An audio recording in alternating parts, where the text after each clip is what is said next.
Hello guys, welcome to this video. In today's video we are going to look at the case of Board of Education versus Rice that took place on 6th April 1911. So in this case, the key issue here that was involved are principles of natural justice and their relevance, especially in administrative law. And it was held that in cases where decision makers do not adhere to principles of natural justice, then their decisions are null and void and have no legal effect when examined in a court of review. In this case, Loreburn stated that a decision-making body should not see relevant material without giving those affected a chance to comment on it. And if they wish to controvert, it is fundamental to the principle of law which governs public administration as much as it does adjudication, that to act in good faith and listen fairly to both sides is a duty lying open everyone who decides anything. So Loreburn was clearly stating the responsibilities of the decision maker, and that is to act fairly by giving both sides chances to be heard.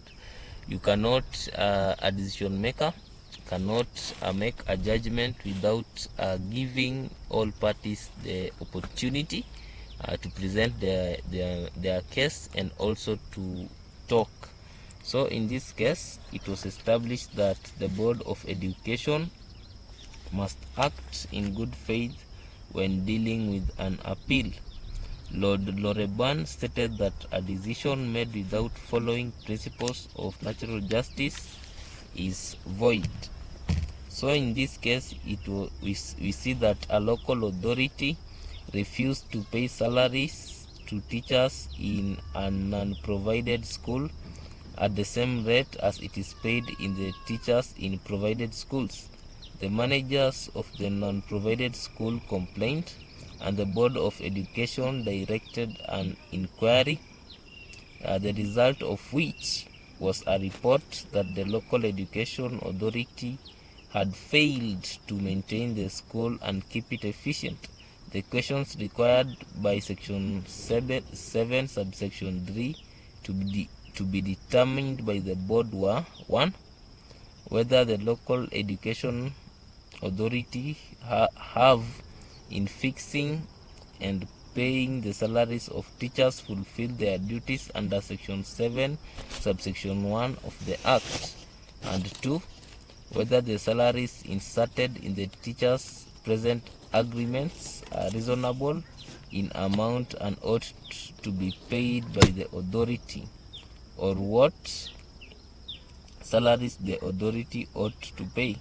The board purported to give its decision in a document which failed to deal with the matters in issue.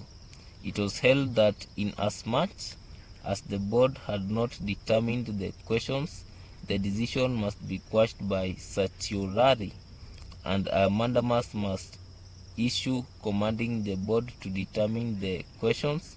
The right of a local education authority to differentiate schools in regard to scale of salaries or the standard of efficiency, in the absence of special circumstances appropriate to the differentiation discussed. The board's decision was quashed and an order of mandamus issued. Loreburn LC said the board is in the nature of the arbitral tribunal, and a court of law has no jurisdiction to hear appeals from the determination either upon law or upon fact. But if the court is satisfied either that the board have not acted judicially in the way I have described, or have not determined the question which they are required by the Act to determine, then there is a remedy by mandamus and certiorari. In such cases, the Board of Education will have to ascertain the law and also to ascertain the facts. I need not add that in doing either, they must act in good faith and fairly listen to both sides, for that is a duty lying upon everyone who decides anything. They can obtain information in any way they think best, always giving a fair opportunity to those who are parties in a controversy for correcting or contradicting any relevant statement prejudicial to others' view. So in other words, it should act judicially. So this case is seen as a milestone and also an important advisory case, especially to decision makers, that they should listen to both parties and be fair to both parties and observe the principles of natural justice, which are actually based upon reasoning. Thank you for watching this video. Like, share, and